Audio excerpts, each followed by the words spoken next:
अस्सलाम वालेकुम, Usman, a language learning YouTuber from Pakistan. Exciting thing है कि आज हम लोग आज से शुरू करेंगे इजिप्शियन हायरोग्लिफ्स को सीखना। अभी तक मैंने लास्ट टाइम जो गो थ्रू हुए हम लोग वो जैपनीज लैंग्वेज थी। 30 डेज तक हम लोगों ने जैपनीज लैंग्वेज से गो थ्रू हुए।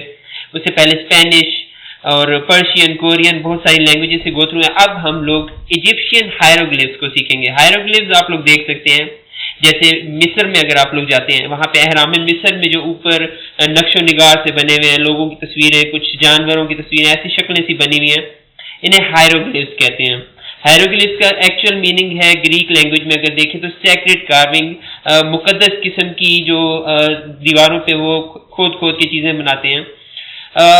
ये इजिप्शियन हायरोग्लिफ्स उस जमाने में भी इनको बड़ी पावरफुल चीज समझा जाता था। अक्सर वो लोग जादू करने के लिए भी ऐसी चीजें बनाते थे। लेकिन अमूमन ये जो है ये हमें कहानियां बताती हैं, कुछ बातें बताती हैं उनके देवी देवताओं के बारे में, उनके खुदाओं के बारे में, जो पहले उनसे सिविलाइजेशंस गुजर गई हैं उनकी बारे में कुछ इंफॉर्मेशन देती हैं। लेकिन ये जो सारी तस्वीरें बनी हुई हैं इनको सीख सकते हैं हम लोग। बहुत ज़्यादा इंटरेस्टिंग है ये। आप लोग मेरे साथ गो थ्रू हो, फॉलो करें मुझे इंशाल्लाह, तो देखेंगे हम लोग कि कुछ ना कुछ हम लोग इजिप्शियन हायरोग्लिफ्स को भी सीख गए हैं। आज हम लोग 5 हायरोग्लिफ्स को पढ़ लेंगे, देख लेंगे कि ये इनका क्या मतलब है। बहुत इंटेंस में मैं इंटेंस लेवल पर नहीं जाता, सीखने के लिए थोड़े लेवल से शुरू कर सकते हैं और कोशिश करेंगे कि ये चीज़ें हमें याद रह जाएं। ये पहला हायरोग्लिफ आप लोग देखें, ये एक ब्रेड के टुकड़े जैसा नजर आ रहा है, इसको टी की तरह बोलते हैं। इजिप्शियन लैंग्वेज में अगर फर्स्ट किया ये कहीं पर आप लोग लिखे हुए देखेंगे तो इसे आप लोग टी की तरह बोलेंगे, जैसे टी इंग्लिश का टी का वर्ड होता है।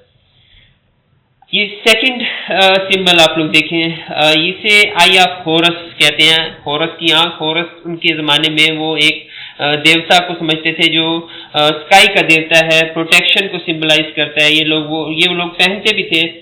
अल्लाह ताला हमें इन चीज़ों से बचाए। लेकिन सीखने के लिए अच्छा है कि अगर आप लोगों को ये आई ऑफ होरस टाइप की कोई चीज़ नज़र आती है, तो ये सिंबल किस्म का नज़र आता है, तो आप लोगों को समझ आ जाएगी कि ये आई ऑफ होरस को रिप्रेजेंट कर रहा है।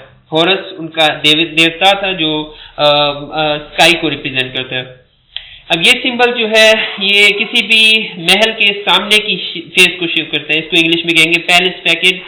ये महल के सामने की जो आप लोग देखेंगे एंट्री है उसको रिप्रेजेंट करता है। और ये सिंबल है किसी भी बादशाह की ताकत का। तो ये सिंबल आप लोग देखेंगे तो आपको समझ आ जाएगी कि महल के सामने वाले हिस्से की बात हो रही है। इसके बाद ये सिंबल है, इसे उल्लू की तरह का सिंबल है और इसे आप लोग अगर पढ़ना चाहेंगे तो एम की तरह पढ़ेंगे, जैसा इंग्लिश का एम वर्ड है उसी तरह पढ़ेंगे इसे। और ये वाइस नेचर को शो करता है। उस वक्त भी लोग मानते थे कि उल्लू जो है वो एक वाइस किस्म की चीज़ है, या हो सकता है जिन्होंने रिसर्च किया उन्होंने इसे वाइस से रिप्रेजेंट करा दिया। बहरहाल ये उल्लू की तरह का शेप एम की तरह बोला जाएगा इजिप्शियन हायरोग्लिफ्स का अगर देखते हैं तो। और ये शेप है एक हॉर्न वाइपर की, आप लोग समझ सकते हैं, एक सांप किस्म का जो चीज़ होती है।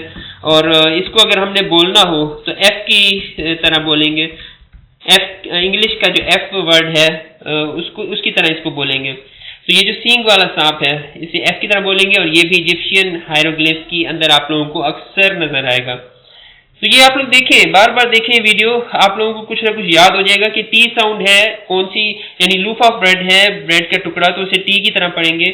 अगर आई ऑफ होरस आ रही है सामने या उल्लू अगर नजर आ रहा है तो उसे एम की तरह पढ़ेंगे, या अगर सींगों वाला सांप नजर आ रहा है तो उसे एफ की तरह आप लोग पढ़ेंगे उस लैंग्वेज में, इजिप्शियन हायरोग्लिफ्स के अंदर।